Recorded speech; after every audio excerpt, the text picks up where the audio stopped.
자, 여러분 수업 시작하도록 할게요. 자, 여러분 안녕하세요. 자, 오늘부터는요, 경제학 핵심이론 정리 수업이거든요. 교재는 요걸로 할게요. 핵심이론 정리 3판이요. 요걸로 좀 약간 뭔가 화려하게 표지를 바꿨는데, 이전 판을 갖고 계신 분들도 뭐 상관은 없어요. 그래서 이전 판과 요거 달라진 거는 약간 한두 개 추가됐다고 할까? 그리고 이제 오타 같은 것만 좀 수정하긴 했는데, 뭐 핵심 내용을 본다는 데는 전혀 지장이 없으니까 요걸로 정리를 하시면 좋을 것 같습니다. 이게 원샷 1, 2, 3이 그게 토픽이 123개예요. 123개. 이게 원샷이 이제 한 번에 끝난다는 건데, 제가 이제 이름을 이렇게 붙인 게 게임이론에 보시면 원샷 게임이 있고 리피티드 게임이 있잖아요. 그래서 우리가 여러 번 게임을 하는 게 아니라 한 큐에 그냥 끝내자 해가지고 이렇게 이름을 지었거든요. 그래서 말 그대로 원샷 이렇게 돼 있습니다. 근데 이게 어디 뭐 우스갯소리지만 딴 데 어디서 이게 뭐 이름을 뺏겼다고 소송이 들어왔어요. 그래서 걔네들이 뭐 2010년인가부터 뭐 썼대. 글쎄 이거 뭐 술 마실 때 원샷 하는 거 아닌가 하는데, 그래가지고 뭐 출판사랑 잘 해결돼서 그냥 쓰고는 있어요. 그래서 아무튼 원샷 1, 2, 3 토픽이 123개래 가지고 1, 2, 3 이렇게 했습니다. 내용은요, 본문 내용 앞에 보시면 아시겠지만 시험에 출제되는 포인트를 가지고 잘 정리를 했습니다. 그래서 출제 포인트를 123개를 딱 정한 거죠. 그래서 123개. 대략 이제 미시와 거시가 반반 이렇게 나눠 있다라고 생각하시면 되겠습니다. 미시와 거시.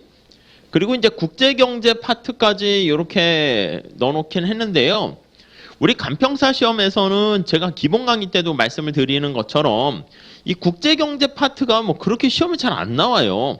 아시겠죠? 그래서 특히 국제무역보다는 뭐 그냥 단순한 ISLM BP, 먼델 플레밍 모델이라든가 아니면 환율 이런 것들만 출제되기 때문에 우리 기본 강의 때도 제가 그렇게 강약 조정을 했어요. 우리가 공무원 시험이라든가 회계사 다른 시험 할 때는 국제경제 비중이 되게 높고요. 또 어렵게 출제가 되기도 하는데 우리 시험에서는 별로 그렇지 않아요. 그래서 요거는 비중을 제가 강약 조정을 해서 강의할 겁니다. 조금 이렇게 해두시면 되겠고요. 오케이? 그리고 이제 미시와 거시 중에서 기본 강의 때 늘 말씀드리는 것처럼 여기 미시와 관련된 파트는 계산 문제가 이렇게 출제돼서 그게 좀 힘들어요.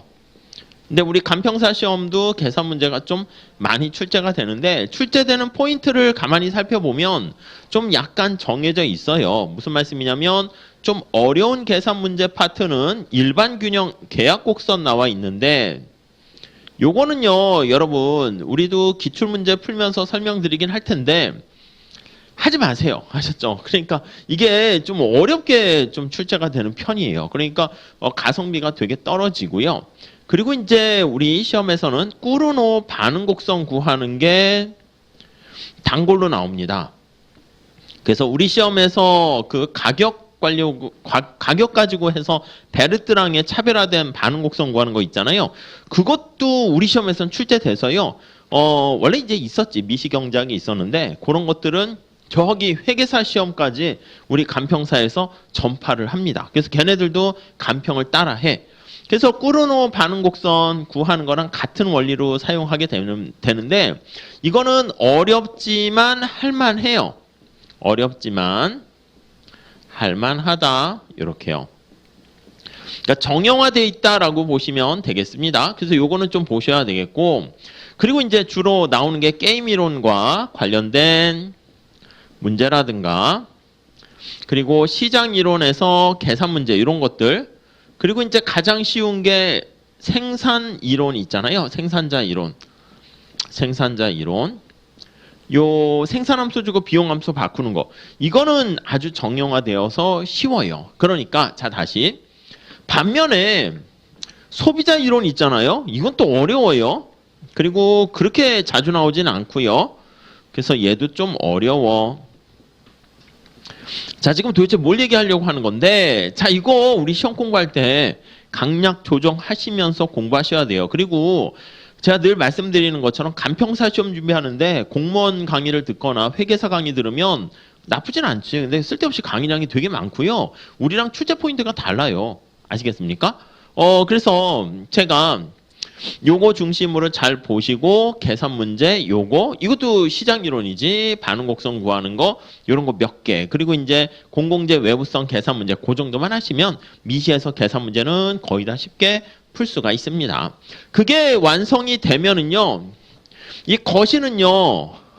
뒤에 우리가 손실 함수라는 걸 이용해 가지고 필립스 곡선하고 AS 곡선 루카스 공급 곡선 그거 하는 게 어렵게 나오거든요. 그거 빼놓고는 거시는 조금 전반적으로 쉬워요. 오케이. 자, 그 도대체 이거를 왜 말씀드리냐면 아니 여기 전체적인 분위기를 딱 보시면 국제경제는 말씀드리는 환율하고요. ISL은 BP 그 정도만 하시고요. 그만하셔도 되고요. 그 출제 포인트 나중에 제가 표로 정리해 드릴 텐데 그거 보면 알 수가 있어요. 그리고 거시는 조금만 공부하면 좀 쉽기 때문에 거시에 조금 더 생각하시고 시험 볼 때도 거시를 먼저 문제를 좀 푸시고 미시는 말 문제로 수요 공급이라든가 조세부가 하는 거라든가 그런 것들은 어렵지 않습니다. 그러니까 그런 거 정리하시면서 너무 어려운 거는 빼시고 만만한 자주 출제되는 포인트만 좀 정리하시게 되면 쉽게 80점 이상 90점을 받을 수가 있거든요. 아시겠죠? 그거 잘 좀 체크해 주시면 되겠습니다. 자, 그래서 아무튼 그런 출제 포인트를 여기 123개 있는데 제가 그거를 감안해서 강의를 시작할 거고요. 그리고 우리 포인트가 123개잖아요. 대략 우리 수업이 한 10회 정도 해가지고 한 3시간씩 10회, 한 30시간 정도 할 거예요. 좀 가능한 한 짧게 하는 게 좋긴 한데 아무튼 가능한 한 줄이도록 할 거예요. 그래서 매 시간당 포인트를 어떻게 할 거냐면 4개 정도씩 이렇게 정리를 할게요.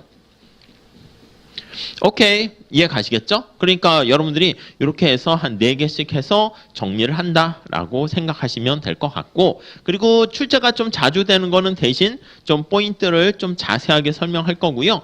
그리고 좀 출제가 잘 안 되는 거는 제가 핵심만 암기하고 넘어가세요. 이렇게 정리를 할 거예요. 그러니까 제가 말씀드리는 대로 잘 따라오시면 되겠습니다. 자, 우선 진도 나가보도록 하겠습니다. 진도 나가서 보시죠.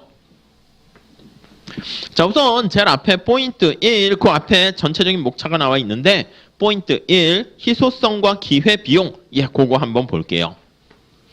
우리가 이제 보통 공부를 할 때 포인트 1, 희소성과 기회비용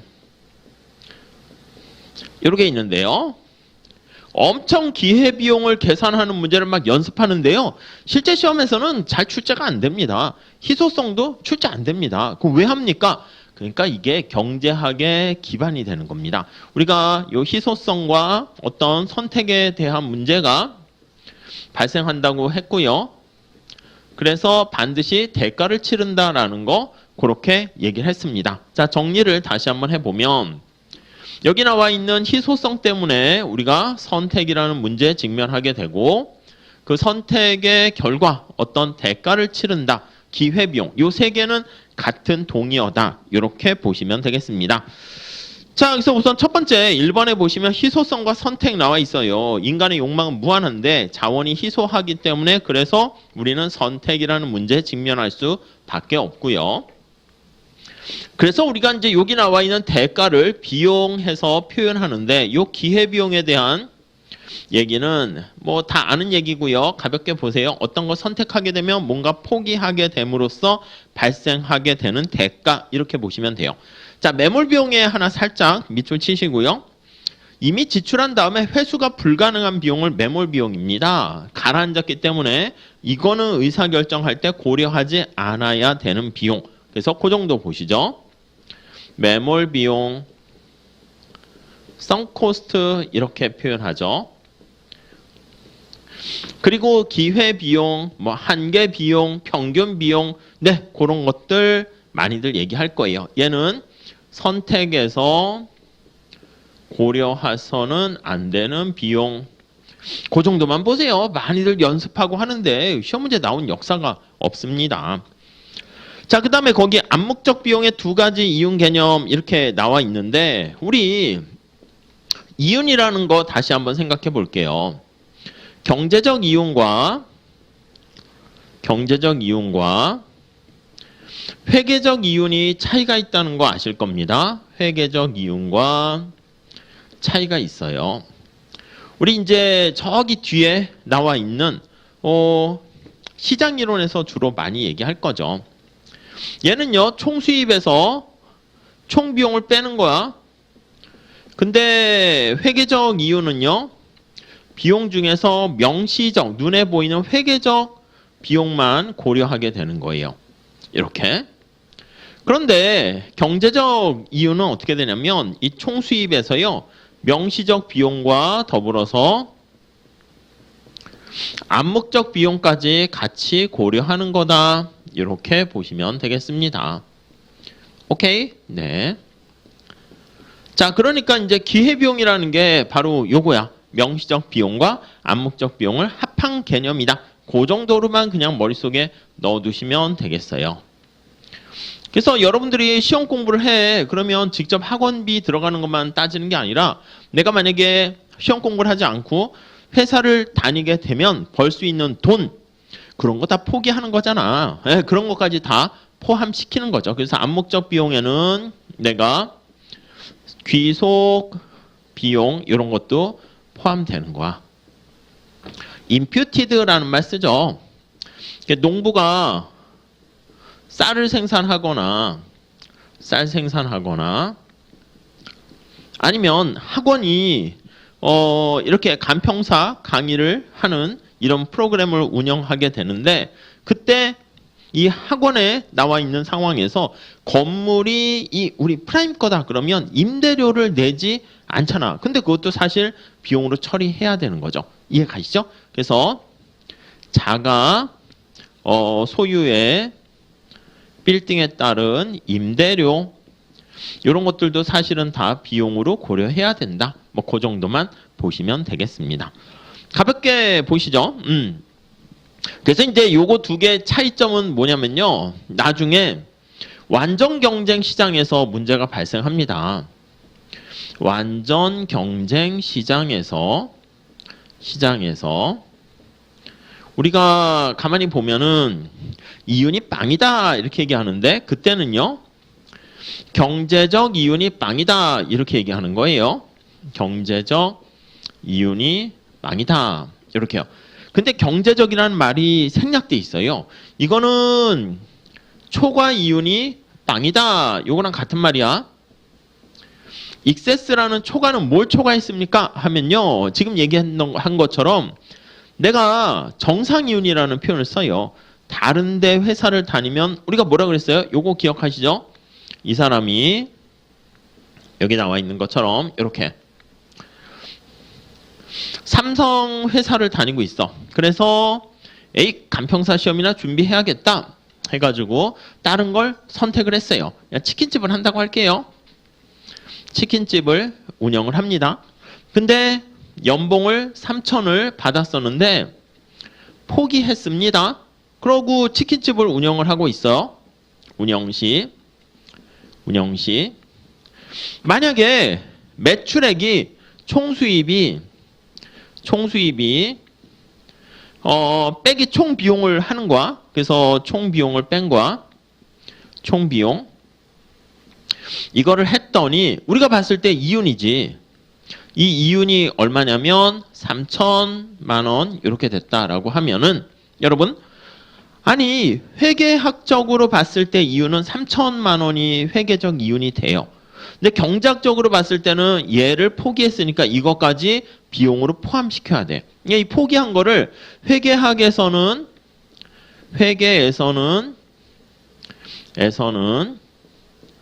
비용으로 간주하지 않습니다. 간주하지 않고. 근데 경제에서는 이 포기한 것도 비용으로 간주한다니까요. 비용으로 간주해야 됩니다. 이렇게. 그러니까 자, 다시 치킨집에서 이윤이 여기 나와 있는 것처럼 3천 이렇게 벌었다라고 하면은 이윤이 3천 아닌 거지. 왜냐면 이것까지 생각하게 되면 경제학적으로 봤을 땐 이윤은 빵 이렇게 되는 거야. 그러니까 여기서 말하는 이윤 3천은요. 여기 나와 있는 최소한 치킨집을 운영하기 위해서는 3천은 벌어야 되는 거지. 요걸 포기했으니까. 그래서 그런 것들을 우리가 정상 이윤 이렇게 표현합니다. 그래서 요거는 지금 회계학적으로 봤을 때 이윤 3천이고요. 그래서 여기 나와 있는 포기한 비용까지 고려시 이윤은 빵 이렇게 되는 거예요. 그래서 우리가 다시 완전 경쟁 시장에서 이윤은 빵이다 이렇게 얘기하면 이제 처음에 강의 같은 거 이렇게 들으실 때 아니 어떤 기업이 회사를 운영하는데 이윤이 빵인데 왜 남아 있습니까? 최소한 딴 데서 버는 것만큼은 벌고 있다. 그러니까 초과 이윤이 빵이라는 것이고 요거는 우리 시험에서도 자주 출제돼서 말씀드리는 거예요. 정상 이윤은 뭐 여기 나와 있는 것처럼 3천으로 0보다 크다 이렇게 보시면 되겠어요. 자, 그래서 내용을 다시 한번 정리를 해보면 여기 나와 있는 기회비용 그 개념 정도만 우선 체크를 하시면 되겠고 경제적 이윤, 회계적 이윤 이렇게 나누는 것이고 당연히 경제적 이윤보다 회계적 이윤이 크거나 같다 뭐 이렇게 될 가능성이 많긴 하겠죠. 오케이? 그 정도만 보시면 되겠습니다. 자, 그 다음에 생산 가능 곡선 가지고 우리가 기회비용을 얘기하는데 요거 가볍게 보세요. 뭐냐면 프로덕트 파서빌리티 커브 이렇게 얘기를 합니다. 한 국가가 가지고 있는 노동과 자본을 통해서 생산할 수 있는 최대한의 양을 나타내는 건데 보통은 이렇게 그린다라고 했습니다. 이것도 우리 시험에 자주 출제가 됩니다. 그래서 여기 보시면 최대한 생산할 수 있는 최대로 그러니까 이거는 곡선상에 나타나는 거는 낭비 없이 효율적인 점들을 나타낸다라는 거 아실 겁니다. 오케이? 뭐 그 정도 보시고요. 자, 그래서 요거를 프로덕트 파서빌리티 커브 이렇게 나타내니까 A, B, C 이거는 다 효율적입니다. 그래서 정리하면 A와 B와 C는 모두 여러분 효율적이라는 게 뜻이 뭐야? 효율적이라는 게 낭비가 없다 이게 효율적인 거예요. 낭비가 없어 이렇게 되는 걸 알 수가 있고요. 그 다음에 요 안쪽에 이렇게 있잖아. D점 이렇게 있잖아. 이런 경우는 낭비가 있어요. 그래서 이런 경우는 우리가 비효율적이다 이렇게 볼 수가 있고요. 비효율적. 오케이. 자, 그리고 이 생산 가능 곡선 밖에 있잖아. 이거는 선택할 수가 없는 점이야. 2라고 할게. 이거는 선택이 불가. 이렇게요. 내가 지금의 능력 가지고는요. 선택할 수 없는 점들을 나타내는 거예요. 첫 번째 보시면 효율적인 점과 그렇지 않은 점을 이렇게 나타냈고요. 그 다음 거기 이동 있잖아. 3번.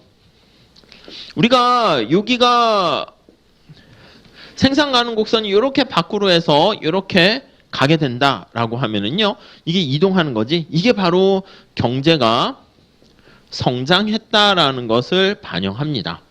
자, 그래서 경제 성장은 여기 나와 있는 것처럼 PPC 이렇게요. 프로덕트 파서빌리티 커브죠. PPC가 원점 밖으로 이동한다.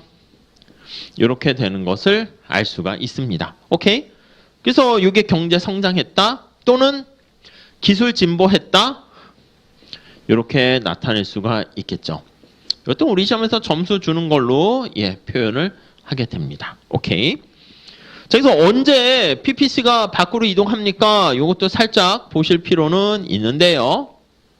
거기 1번 기술 진보가 있을 때 맞죠?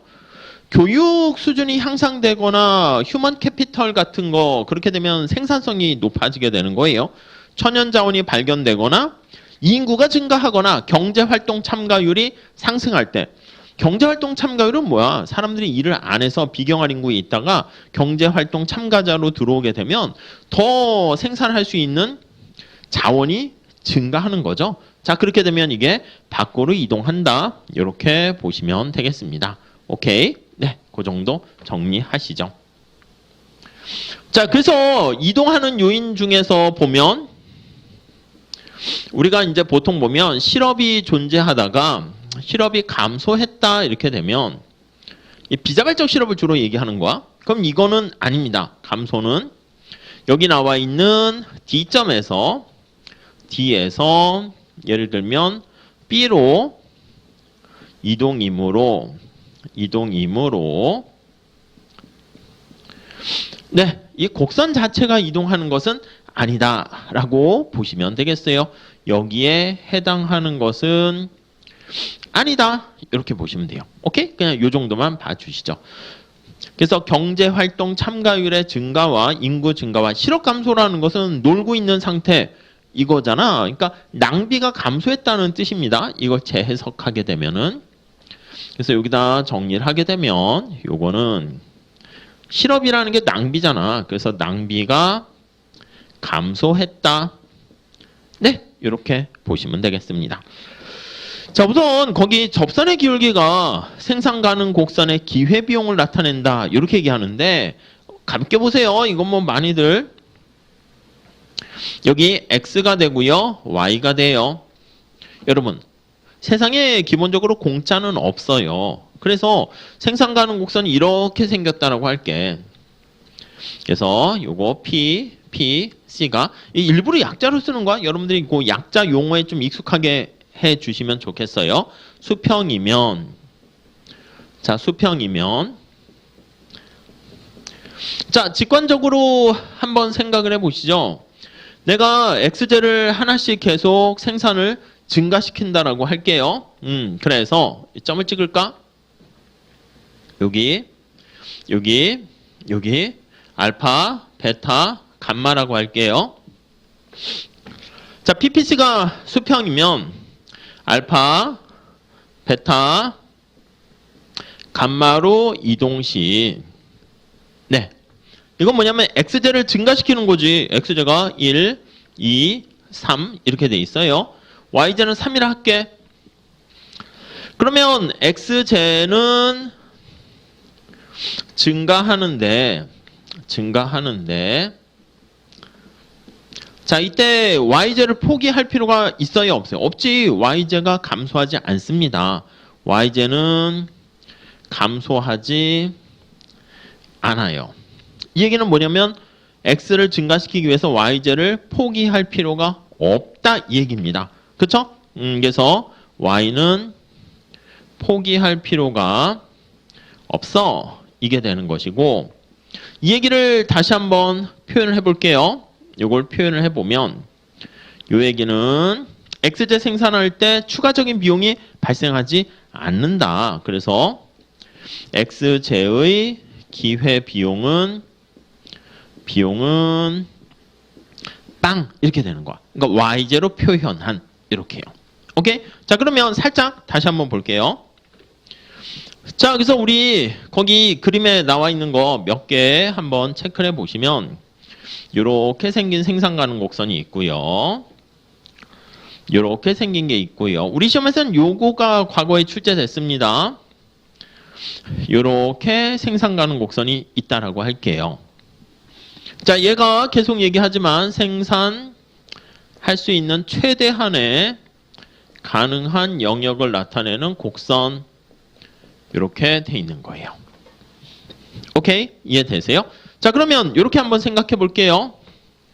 내가 x제를 추가적으로 생산하는데 포기하는 y제가 어떻게 됩니까? 한번 생각을 해 볼게요. x를 생산하는데 포기하는 y제가 어떻게 됩니까? 한번 생각을 해 볼게요. 이렇게요.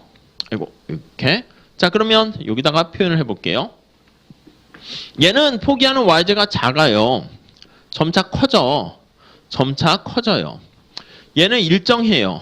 네, 보이시죠? 얘는 처음에 크다가 점차 작아져요. 자, 이 높이가 뭐라고요? 이 높이가 바로 기회비용이야. x제 기회비용. 그래서 x제 기회비용은 점차 커지게 된다라는 걸 알 수가 있고요. 그래서 눈을 여기서 살펴보게 돼요. 원점에서 이렇게 볼 때 얘는 오목하다 이렇게 표현하게 되는데, 그래서 정리하면 PPC가 오목하면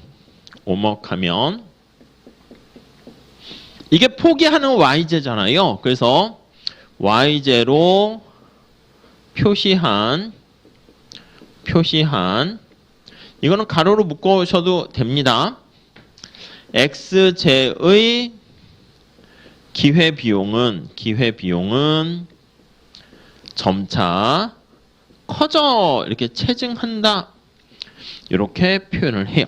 언제나 이 그래프를 볼 때 관심사가 수평축에 있는 x에 있다 그렇게 보시면 돼요.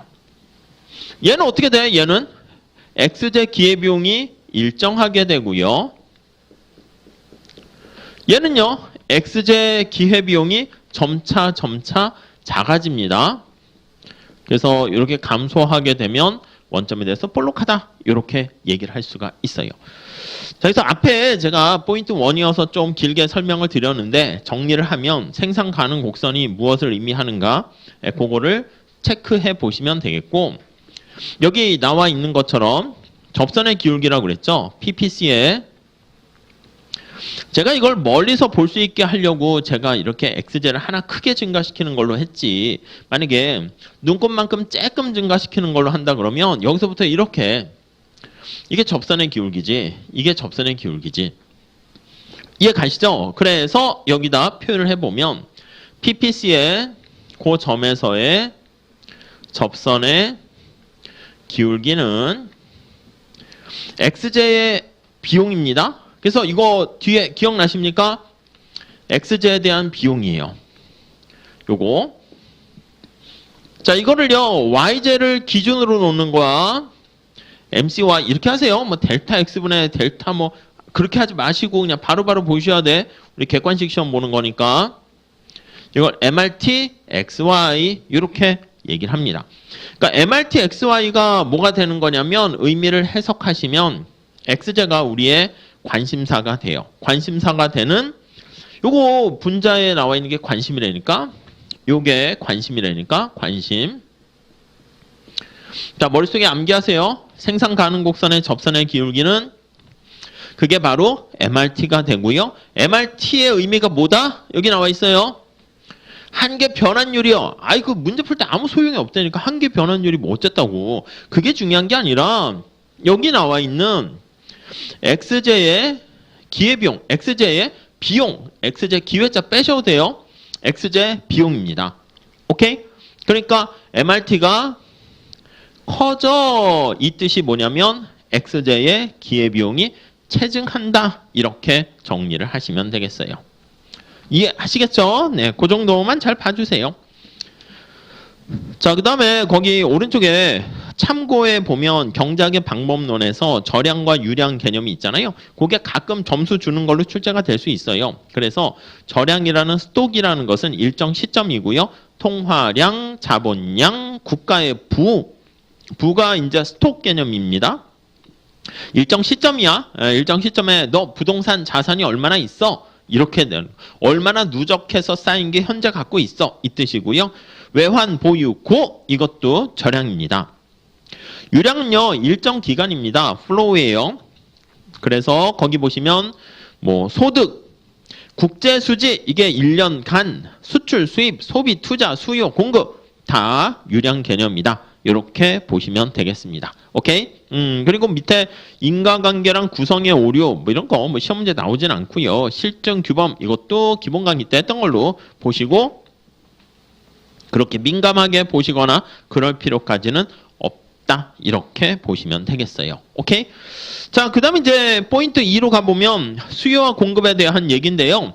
아까 말씀드린 것처럼 수업은요 대략 한 50분 정도 하고 10분 쉬고 뭐 그렇게 할게요. 뭐 이렇게 4개 정도를 목표로 하긴 하는데 그것보다 좀 짧거나 그때그때 상황 봐서 조정을 하겠다라고 보시면 되겠습니다. 앞에 인트로 말씀드린 거 좀 잘 보시고, 이 강의를 꼭 들어야 됩니까? 제가 봤을 때는 객관식 문제를 푸는 게 사실 중요한 건데 예전에 객관식 강의를 기본 강의 한 다음에 객관식 들어갔더니 싹 다 까먹었어요. 리셋돼 버려가지고. 그래서 물론 객관식 강의 하면서 문제 풀 때 앞에 설명을 하지만 뭐 많이 좀 못해. 여러분들의 상황에 따라 좀 평균적인 수준 정도의 설명을 드리긴 하겠지만, 그래서 한번 핵심 이론을 정리하고 넘어가게 되면 객관식 공부할 때 조금 더 편한 게 있어가지고 마련한 거니까, 제가 봤을 때는 한번 이론 정리하시고 요걸 가지고 우리 나중에 뭐 마무리용으로 파이널용으로 사용해도 괜찮아요. 아시겠죠? 그래서 여러분들은